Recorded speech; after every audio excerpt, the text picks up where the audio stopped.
Предлагаем вашему вниманию обзор экономических, спортивных событий, чрезвычайных происшествий и новостей экономики. В студии Сергей Михедов. Здравствуйте.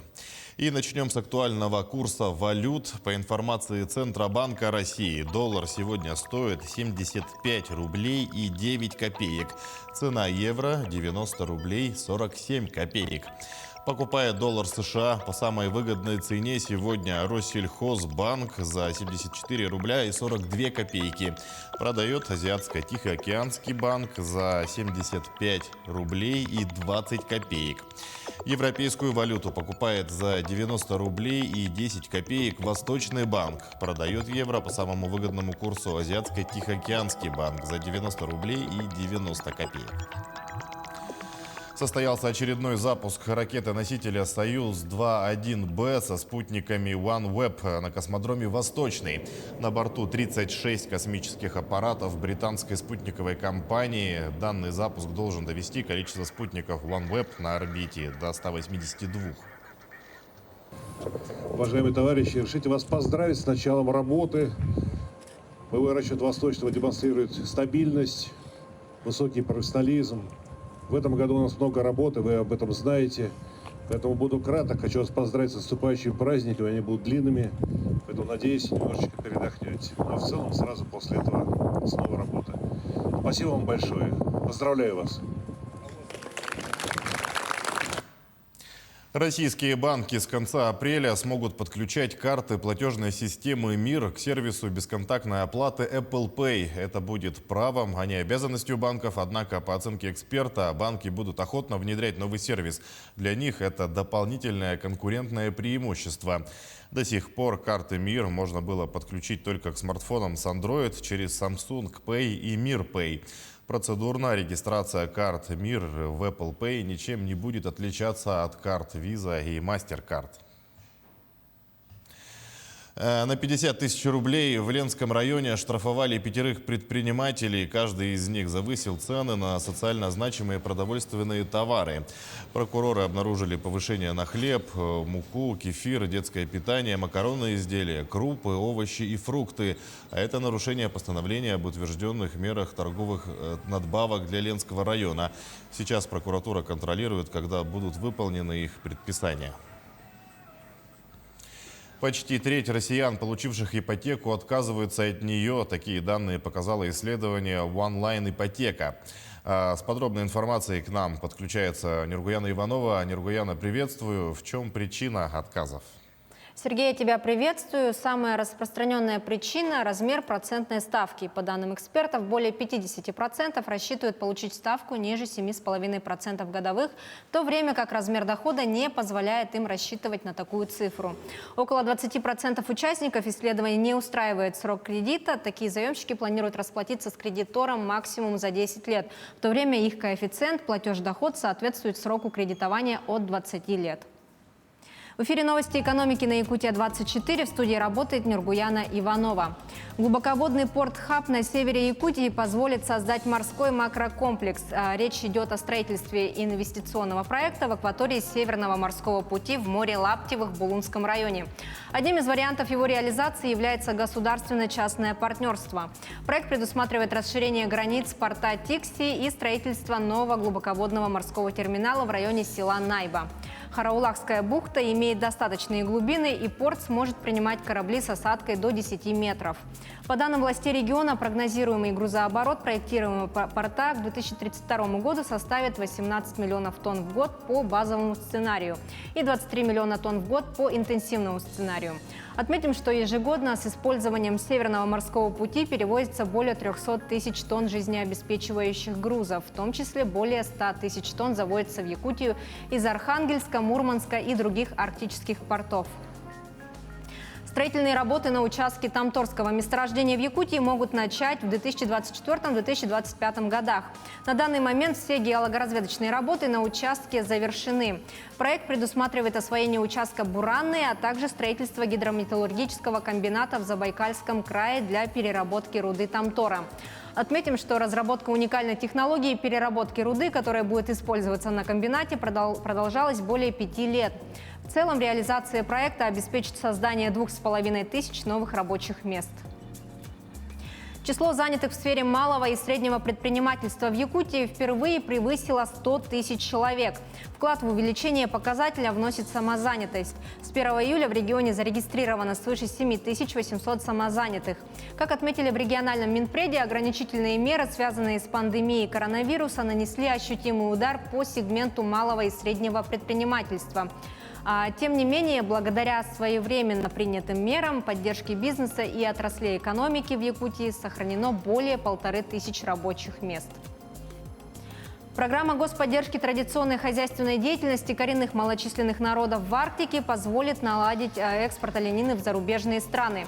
Такое мнение выразила депутат Илтумена Елена Голомарева. По ее словам, принятие программы позволит модернизировать отрасль, отметив, что финансирование программы будет идти из 4 источников – федерального, регионального, районного и поселенческого бюджетов. По данным Министерства сельского хозяйства Якутии, в республике насчитывается 148 тысяч оленей. По итогам 2020 года произведено 152 тонны оленины в убойном весе. Экспорта продукции в зарубежные страны пока нет. Отметим, что программа включает 6 основных направлений, первое из которых нацелено на развитие инфраструктуры.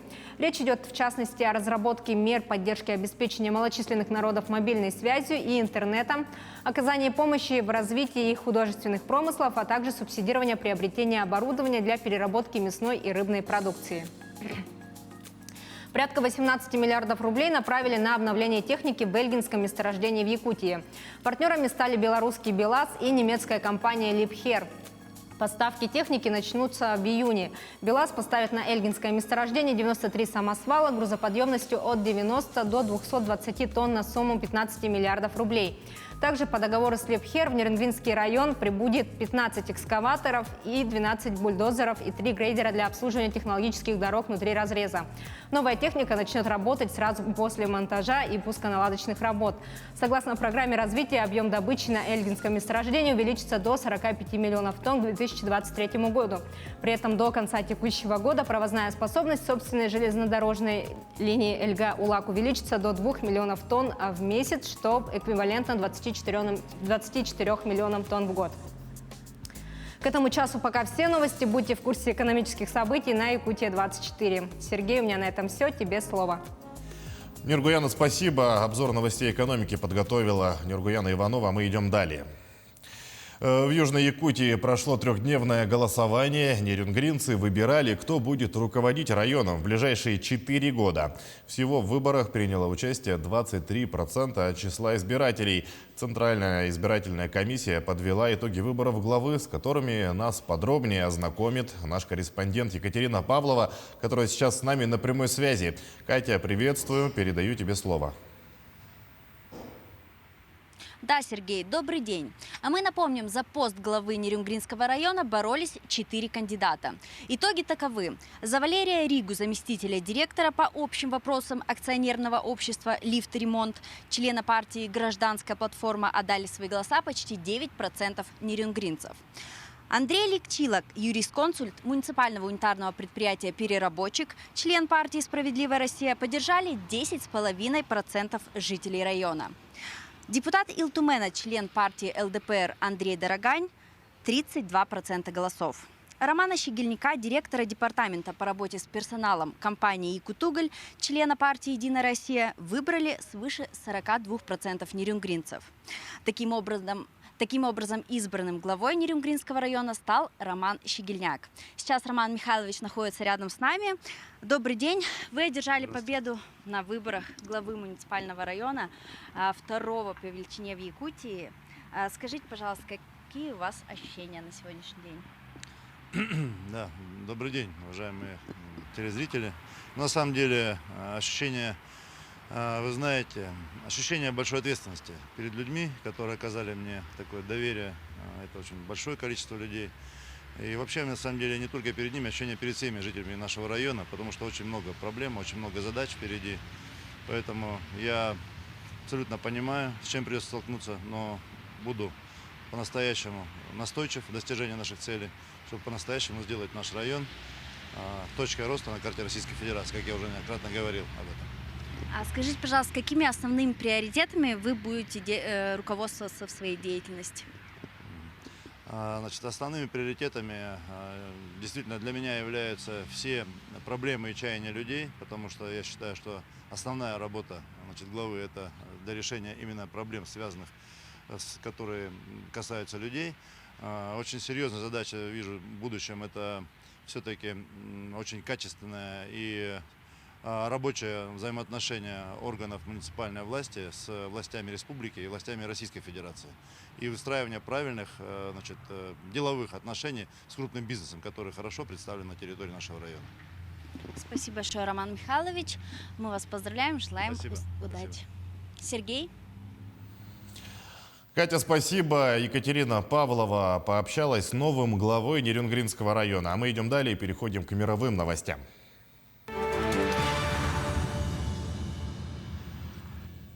Мексиканские ученые установили на одной из гор табличку в память об исчезнувшем леднике. Он растаял из-за глобального потепления, рассказывает Татьяна Гамозова.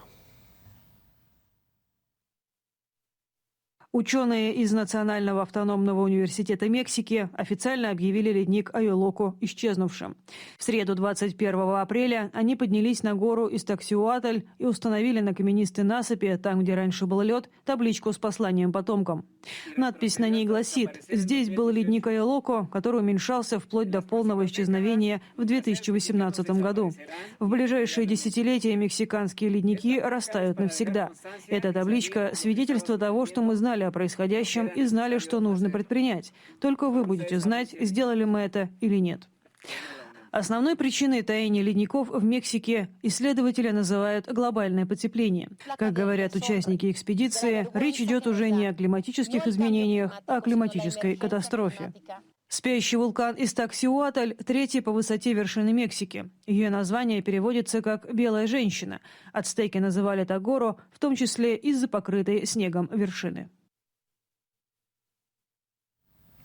У Орланихи Милды, за которой сотни любителей птиц следят через онлайн-камеру, вылупился первый птенец. Этого могло и не случиться. После того, как ее партнер пропал, птица могла бросить яйца, чтобы выжить самой. Однако она этого не сделала. Подробности далее. У самки орлана белохвостой Милды в Западной Латвии вылупился первый птенец. Событие удалось запечатлеть благодаря онлайн-камере, которую установил рядом с гнездом Латвийский фонд дикой природы. Появлению малыша на свет предшествовала драма. Партнер Милды, орлан по имени Раймис, пропал после того, как она снесла 3 яйца. Как объяснили специалисты, для птиц такое означает серьезные проблемы, ведь самке в одиночку приходится высиживать потомство, отгонять хищников и добывать пропитание. По словам орнитолога Янниса Куцы, оставалось только ждать, когда Милда решит бросить птенцов ради собственного выживания. Но орланиха проявила упорство, и спустя некоторое время оно было вознаграждено. Кроме того, у нее появился новый компаньон, которого прозвали Чипс. Он стал приносить в гнездо пищу и иногда сменять Милду на яйцах. Как говорят орнитологи, появление отчима перевернуло ситуацию для всего семейства. Но теперь они ждут, что будет дальше. Останется ли Чипс с Милдой и птенцами после того, как вылупятся 2 остальных. Шторм нагнал гигантские волны к побережью Бразилии на радость не только местным серферам, но и скимбордерам, то есть любителям кататься на мелководье. Чемпион мира в этом виде сумел прокатиться на очень глубокой воде. Чемпион мира по скимбордингу Лукас Финк прокатился на гигантских волнах. На пляже Гуанабара в Рио-де-Жанейро их высота на этой неделе достигала 5 метров – редкость для бразильского побережья. Удержаться на такой волне тем более сложно, что доска для скимбординга хоть и похожа на серферную, но она меньше и без плавников. Как рассказал сам Финк, трюк изначально выглядел довольно сложным, но все удалось, поскольку он достаточно хорошо знает свою доску. Большие волны, к радости местных серферов, нагнал к берегам Рио субтропический шторм Патира. Скорость ветра при этом превышала 60 км в час. Месяцы пандемии стали не самым удачным временем для любителей спортзалов. Поэтому для тех, кто потерял форму за прошлый год, китайская компания нашла подходящее решение – реалистичные костюмы идеальных мускулов из силикона. Надевать боди можно прямо на голое тело. Производители представили несколько моделей костюмов с разными цветами кожи отдельно на верхнюю и нижнюю части тела, а также полное облачение, похожее на комбинезон. Мы занимаемся подобными продуктами уже более 10 лет. Цель разработки такого рода товара заключается в том, что аудитории он очень нравится.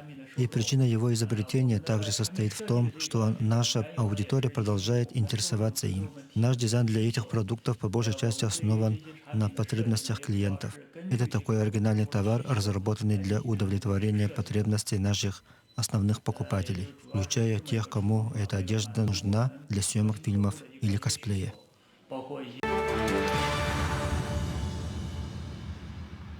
Возвращаемся в Россию. В Златоустье Челябинской области спасатели сняли 3 детей с дрейфующей льдины. Об этом сообщили в региональном МЧС. Детей 6, 12 и 13 лет, стоящих на льдине в одном из водоемов города на расстоянии около 40 метров от берега, заметили очевидцы. Они вызвали спасателей и медиков. Сотрудники 8-й пожарно-спасательной части и службы пожаротушения, прибывшие на вызов, выплыли на середину водоема на надувной лодке и забрали ребят. Детей благополучно доставили на берег. Сообщается, что никто не пострадал. Сотрудники полиции сопроводили их домой. Как позже рассказали спасенные, они стояли на льдине, когда ее стало относить от берега. Посреди водоема они провели около часа. 2 детей, провалившихся под лед, спасли 2 мужчин в Якутске. Происшествие произошло на водоеме ТЭЦ в 202-м микрорайоне. Владимир Ершов в этот день приехал с детьми погулять на площади. Дети поехали кататься на велосипедах, а Владимир пошел взглянуть на уток. Мужчина увидел, как 2 детей ходят по льду, а через секунду они провалились под лед. Владимир крикнул проходящему 40-летнему мужчине. С помощью палки им удалось вытянуть утопающих на берег. Как зовут-то? Артем. Не умер, да, чуть? Носки оденешь, хорошо? Только за 3 месяца этого года якутяне добровольно отдали кибермошенникам более 74 миллионов рублей. Это в 2 раза больше, чем за аналогичный период прошлого года. При этом среди жертв преобладают отнюдь не пожилые, а люди трудоспособного возраста. Как обезопасить себя в интернете и не стать жертвой злоумышленников, расскажем далее. Назовите самый крупный в мире интернет-магазин. Озон, правильно.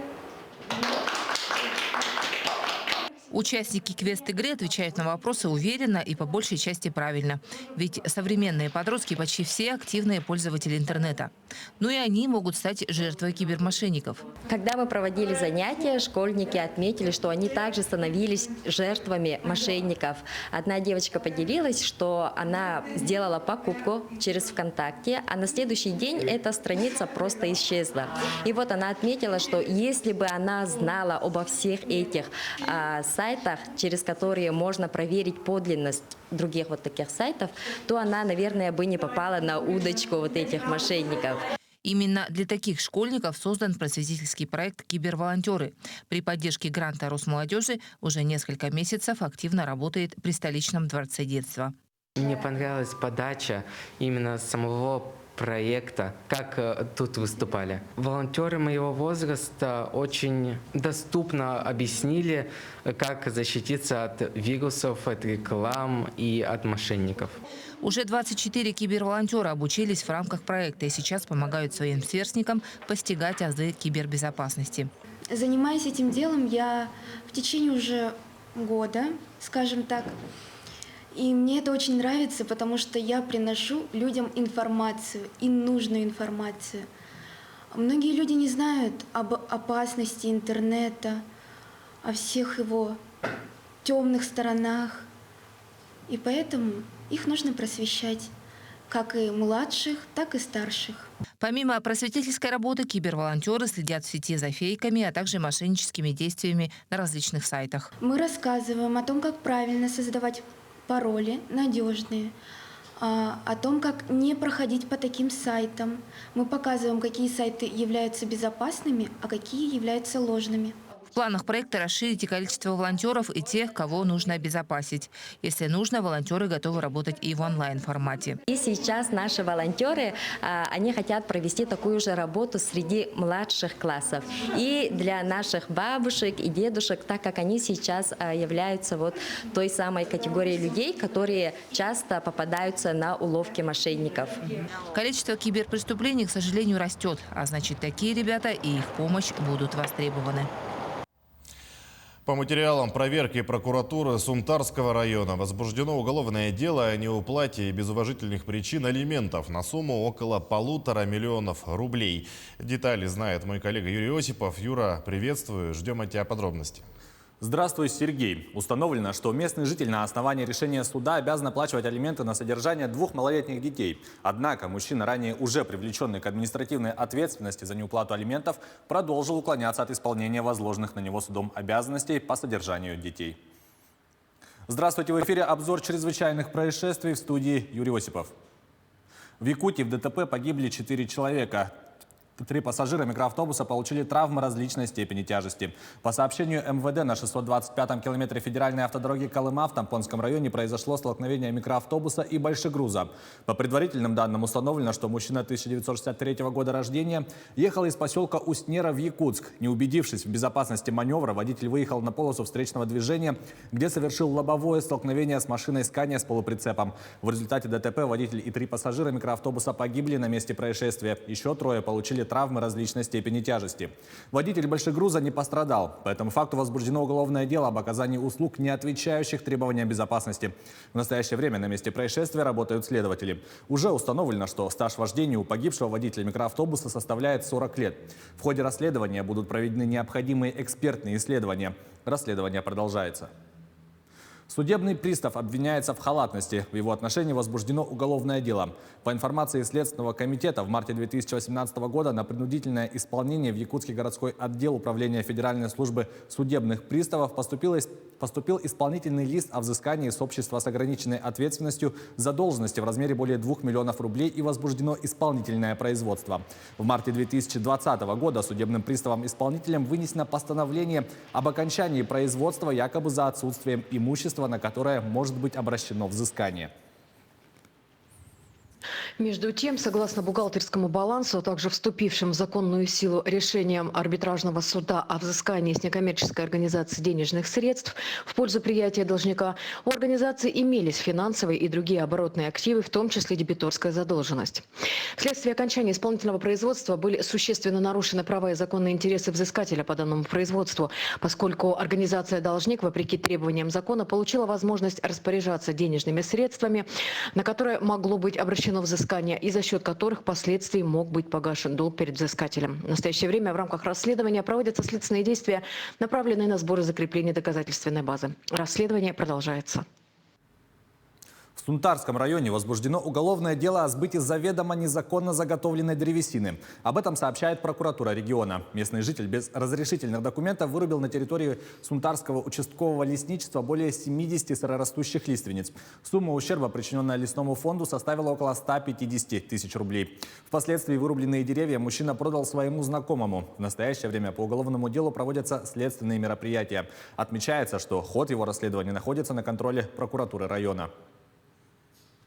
В Усть-Майском районе местному жителю отменено условно-досрочное освобождение. По сообщению прокуратуры, в конце 2019 года мужчина, ранее осужденный за умышленное причинение тяжкого вреда здоровью, повлекшее по неосторожности смерть потерпевшего, был освобожден из мест лишения свободы условно-досрочно на неотбытый срок 1 год и 9 месяцев. При этом осужденный систематически выпивал, за что 6 раз в течение года привлекался к административной ответственности за нарушение общественного порядка. В связи с этим постановлением суда, с учетом мнения прокурора, осужденному условно-досрочное освобождение отменено с отбыванием наказания в исправительной колонии строгого режима сроком на 1 год и 9 месяцев. По меньшей мере 82 человека погибли, более 100 пострадали при пожаре в одной из больниц Багдада. Там взорвался кислородный баллон. Такие данные привел представитель Министерства внутренних дел Ирака. Подробности в следующем материале рассказывает Татьяна Гамозова. Десятки человек погибли в результате пожара в Багдадской больнице, которая принимает пациентов с коронавирусом. Пламя вспыхнуло в ночь на воскресенье, по предварительным данным, из-за взрыва кислородного баллона. По словам очевидцев, люди выпрыгивали из окон, пытаясь спастись от огня. Пожарным удалось вывести из горящего здания 90 человек. Премьер-министр Мустафа Кадими потребовал задержать руководителей больницы и найти виновных в небрежности, приведшей к инциденту. Система здравоохранения Ирака, и без того серьезно пострадавшая от войны и экономических санкций, подверглась еще большим испытаниям из-за пандемии. Общее число заразившихся в стране превышает 100 тысяч, более 15 тысяч скончались. Это был обзор чрезвычайных происшествий. Берегите себя и увидимся в следующих выпусках. Сергей, к этому часу у меня вся информация. Передаю слово тебе. Юра, спасибо. А мы продолжаем наш выпуск. С этого года детская оздоровительная база «Алмаз» в городе Ленске перешла в ведение администрации Ленского района. Компания «Алроса» передала лагерь в качестве непрофильного актива. Уже зная о предстоящих изменениях, районные власти заложили в бюджете средства на содержание базы. Сегодня ведутся небольшие ремонтные работы, лагерь готовят к открытию. С нами на прямой связи находится Светлана Балеева. Светлана, добрый день, ждем подробностей. Добрый день, Сергей. Считаю дни до начала лета и открытия детской оздоровительной базы «Алмаз» все ленские ребята. На радость им в этом году лагерь начнет свою работу на неделю раньше, уже с 15 июня. Сегодня на территории лагеря работают специалисты, ведутся все подготовительные работы, ремонтные работы заканчиваются в корпусах, а также производится замена электропроводки. Как только наступят более теплые деньки, будут начаты работы по покраске всех ограждений и металлических конструкций. Так же, как и в прошлом году, в предыдущие годы, будут работать для детей бассейн, детские спортивные площадки и масса других мероприятий. Более подробно о работе детской оздоровительной базы «Алмаз» нам расскажет исполняющая обязанности руководителя Центра дополнительного образования СРГ Анна Барбашова. Лагерь проработает все 3 смены с общим охватом 630 детей, по 210 в каждой. Сейчас ведется работа по получению санитарно-эпидемиологического заключения и лицензии на медицинскую деятельность. Началась кадровая работа по подборке персонала на летний период. Мы примем на работу более 60 человек. Это педагогические работники, медицинские, спортивные инструкторы и техперсонал. Мы заключили договор с Новосибирским педагогическим университетом. И этим летом в «Алмазе», так же как и раньше, будет работать педотряд «Стрекоза». Питание будет организовано путем аутсорсинга, подготовлена аукционная документация, и в ближайшие дни будут объявлены торги. Все техническое обслуживание лагеря обеспечивает муниципальное учреждение «Гранит». Совместно с управлением капитального строительства составлены сметы на ремонт, и уже начались работы. Могу сказать, что этим летом будет не хуже, чем раньше. Мы подготовили для детей интересную развлекательную программу. Будут работать кружки, будут проводиться спортивные мероприятия. Также разработан интересный план у педагогического отряда «Стрекоза». Мы очень ждем начала лета и наших маленьких гостей. Уже с 19 мая Управление социального развития начнет прием заявок от населения на предоставление путевок. Так же, как и прежде, будут сохраняться льготные категории семей, для которых предусмотрена хорошая скидка. Помимо этого, путевки станут хорошим подарком для детей, окончивших школу с отличием, и лучших спортсменов. Сергей. Света, спасибо. Светлана Балеева рассказала о подготовке детского оздоровительной базы «Алмаз» в городе Ленске. Далее о спорте. Состоялась жеребьевка чемпионата России по боксу среди юниоров. На ней присутствовал главный тренер мужской сборной России Виктор Фархутдинов. На главном смотре ближайшего резерва сборной страны выступят 5 воспитанников якутской школы бокса. В весовой категории до 49 килограммов это Талбан Егоров, в категории до 52 килограммов Евгений Мартынов, до 56 килограммов Ян Алексеев, до 60 килограммов Виталий Стручков, до 75 килограммов Назар Андреев. Отметим, что в первый день чемпионата пройдут поединки в 3 весовых категориях до 60, 69 и 91 килограмма. Якутские боксеры в них представлены не будут. В Адлере прошли всероссийские соревнования по метаниям снарядов. Наша республика завоевала 7 золотых, 2 серебряных и 1 бронзовую медаль. Всего в активе якутских метателей 11 медалей российского уровня. В толкании ядра золотые награды завоевали Виктория Петрова, Яков Максимов, Аял Сивцев и Василина Иванова. Спартак Дорофеев стал обладателем серебряной медали. В метании диска чемпионом стал Аял Сивцев, серебро у Виктории Петровой. Бронзовой медалью удостоился Яков Максимов. В метании копья Виктория Петрова стала чемпионкой, а Аял Сивцев взял серебряную медаль. Российские гимнасты заняли первое место в медальном зачете чемпионата Европы. Турнир завершился в Швейцарии. Детали знает Власий Сергеев. Власий, приветствую. Сколько наград в копилке россиян и как выглядит тройка лидеров общего зачета? Сергей, здравствуй. Российские спортсмены завоевали 14 медалей разного достоинства. На второй позиции с 6 наградами соревнования завершили представители Великобритании. Третьими стали швейцарцы, у которых 3 медали. Здравствуйте. В эфире новости спорта. В студии Власий Сергеев. Сборная России заняла первое место в медальном зачете чемпионата Европы по спортивной гимнастике, который завершился накануне в Базеле. Россияне стали обладателями 5 золотых, 7 серебряных и 1 бронзовой награды. Наиболее успешное выступление продемонстрировал Никита Нагорный, завоевавший 2 золота. Россиянин первенствовал в личном многоборье и в вольных упражнениях. Наша команда выиграла медальный зачет, записав в свой актив 14 наград. Вторыми стали британцы. Третье место заняли представители Швейцарии. Футболисты московского «Спартака» на своем поле со счетом 1-0 одержали победу над столичным ЦСКА в центральном матче 27-го тура Тинькофф российской премьер-лиги. Единственный мяч на 52-й минуте забил нападающий красно-белых Джордан Ларсон. Отметим, что армейцы доигрывали встречу в меньшинстве. В конце первого тайма с поля за грубую игру был удален полузащитник Ильзат Ахметов. В таблице чемпионата «Спартак» занимает 3-е место, набрав 50 очков. ЦСКА идет на 6-й позиции, имея на счету 46 пунктов. В следующем туре спартаковцы в гостях сыграют с Тульским Арсеналом, а армейцы дома примут Уфу. Гол полузащитника сборной России Алексея Миранчука помог Аталанте победить Болонью в домашнем матче 33-го тура чемпионата Италии по футболу. Встреча завершилась со счетом 5-0. Помимо россиянина точными ударами отметились Руслан Малиновский, Луис Муриель, Ремо Фройлер и Дуван Сапата. Отметим, что Миранчук провел взятие ворот после выхода на замену. Теперь в его активе 6 голов и 1 результативная передача в 26 матчах текущего сезона. Аталанта благодаря этой победе вышла на 2-е место в таблице серии А, набрав 68 баллов. В следующем матче бергамаски на выезде встретятся с Сассуоло. Россиянин Аслан Карацев проиграл итальянцу Маттео Береттини в финальном матче турнира Ассоциации теннисистов-профессионалов, который прошел в Белграде. Встреча продолжалась 2 часа 27 минут и завершилась со счетом 6-1, 3-6, 7-6. Напомним, на пути к финалу россиянин обыграл словенца Аляжа Бедене, итальянца Джанлуку Маджера и серба Новака Джоковича. В данный момент Карацев занимает 28-е место в мировом рейтинге. Он является победителем одного турнира ATP. Ну а лучшим результатом на стартах серии «Большого шлема» является выход в полуфинал.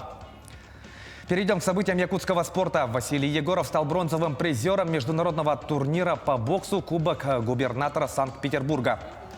В полуфинале весовой категории до 52 килограмм якутянин раздельным решением судей уступил 3-кратному победителю первенств Азии и чемпиону Казахстана Махмуду Савархану.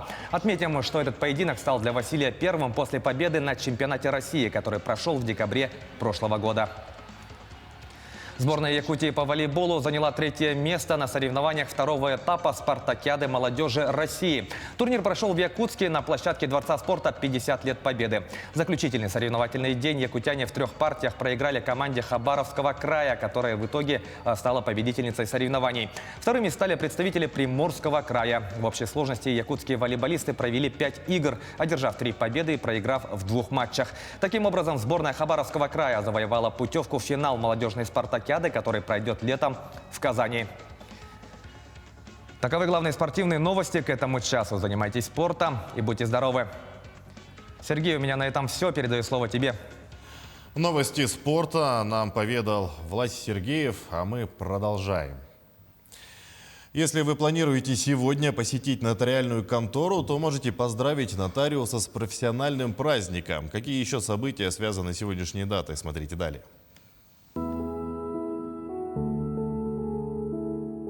26 апреля – Международный день памяти о Чернобыльской катастрофе. Эту дату установила Организация Объединенных Наций. Также сегодня Международный день интеллектуальной собственности. В России 26 апреля – День участников ликвидации последствий радиационных аварий и катастроф и памяти жертв этих аварий и катастроф. Кроме того, 26 апреля – День нотариата и День сметчика в России. По народному календарю, если была звездная ночь, то год будет урожайным. Если атмосферное давление в течение 1-2 дней то возрастает, то падает, клев рыбы ухудшается или прекращается совсем. 26 апреля 1658 года главную башню Московского Кремля переименовали в Спасскую. До этого она называлась Фроловская. 26 апреля 1792 года – день рождения революционного гимна «Марсельеза». Окончательно мелодия была утверждена в статусе государственного гимна Франции в 1887 году. В 1986 году в этот день произошла авария на Чернобыльской АЭС. На 4-м энергоблоке станции произошел мощный взрыв, эквивалентный 500 хиросимским бомбам. 26 апреля 1991 года в СССР принят закон о реабилитации репрессированных народов. В 1997 году в этот день в России учрежден Орден за милосердие и исцеление. Инициатор этой награды – Российское медицинское общество. 26 апреля 121 года родился Марк Аврелий, римский император, философ. В 1575 году в этот день на свет появилась Мария Медичи, королева Франции, мать Людовика XIII. Именины в этот день празднуют Георгий, Дмитрий и Марфа. Работа в офисе часто вызывает стресс. Психологи отмечают, чтобы рабочий день прошел продуктивнее, нужно правильно организовать рабочий процесс. Смотрите прямо сейчас подборку полезных лайфхаков. Работа в офисе может казаться скучной и не самой уютной, но лайфхаки смогут помочь вам облегчить и разнообразить офисную рутину. Неудобно перепечатывать? Используйте вешалку. Если напитки остывают слишком быстро, поставьте кружку рядом с ноутбуком. Так ваши напитки останутся горячими гораздо дольше. Грязная клавиатура не дает покоя? Вам помогут обыкновенные стикеры. Просто проведите липкой стороной между клавишами. Не стоит паниковать и расстраиваться, если у вас закончились скобы. Возьмите резак и сделайте 2 надреза и согните угол листков. Работая сидя, мы быстро устаем. Уделите хотя бы 5 минут мини-зарядке. Усталость быстро пройдет, а продуктивность станет выше. Эти лайфхаки не дадут вам скучать в офисе. Успешной работы и удачного дня! Зрители Мирнинского театра побывали на долгожданной премьере. Знаменитую пьесу Бомарше «Безумный день» или «Женитьба Фигаро» поставил на Мирнинской сцене новый художественный руководитель театра Константин Солдатов. Пьеса Бомарше любима зрителями уже 3 столетия благодаря интригующему сюжету, полному неожиданных поворотов и блестящему юмору. Главный герой Фигаро собирается жениться на очаровательной Сюзанне, однако на пути влюбленных возникает немало абсурдных ситуаций, превращающих радостное ожидание свадьбы в по-настоящему безумный день. Главная особенность спектакля в оригинальной подаче, считает режиссер-постановщик. У меня идея такая появилась, и артисты ее поддержали, это сделать такой сериал театральный. То есть мы сейчас увидим одну из частей про Фигаро, про его приключения, а дальше, если зритель захочет, то мы сделаем 2-ю часть. Все, что здесь есть в этом спектакле, все наше, режиссерское, актерское, это сочинение вокруг, собственно, этой истории. Главная роль Фигаро досталась Михаилу Сажину. Он признается, что для многих актеров это роль мечты. Чтобы поставить спектакль, актеры репетировали месяц. Артисты Мирнинского театра отмечают, что очень рады тому, что в репертуаре появилась новая комедия, которая была тепло принята зрителями. У православных христиан начинается Страстная неделя или Седмица. Это самый важный отрезок в церковном году. Время, когда верующие люди готовятся к соучастию в крестных страданиях Спасителя. Ульяна Шагина более подробно расскажет, в чем суть праздника, что можно, а что нельзя делать в эти дни. Уля, приветствую, тебе слово.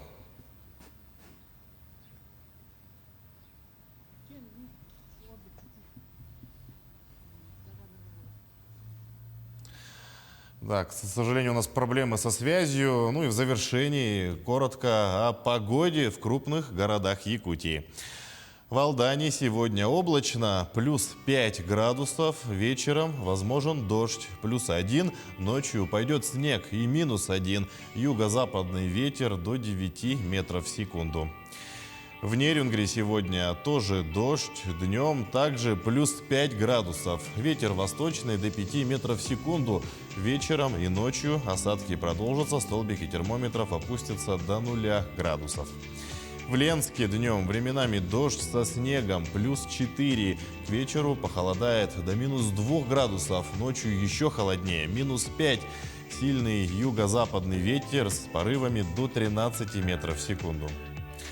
В алмазной столице сегодня переменная облачность, в Мирном минус 1, сильный северный ветер от 2 до 12 метров в секунду. Вечером похолодает до минус 5, а ночью столбики термометров опустятся до минус 9 градусов.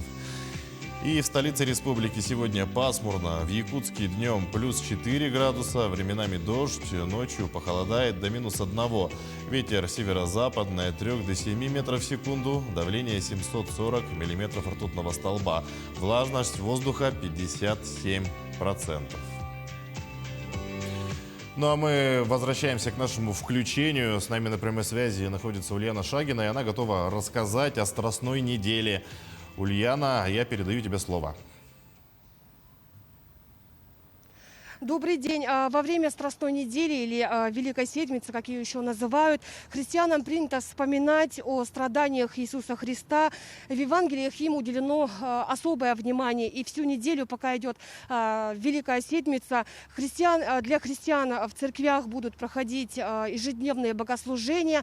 Кроме того, будут читаться еще и Страстное Евангелие о 12 страданиях Иисуса Христа. Более подробно о значении праздника мы поговорили до прямого эфира с самим владыкой Романом. Давайте послушаем, что он нам рассказал.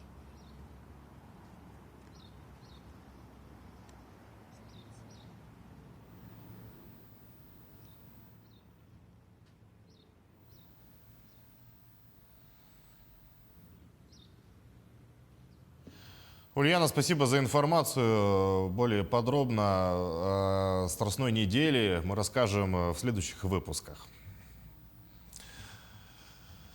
На этом выпуск подошел к концу. Спасибо, что смотрели нас. Помните о безопасности, не забывайте носить маску и соблюдать безопасную дистанцию. Оставайтесь на телеканале Якутия 24.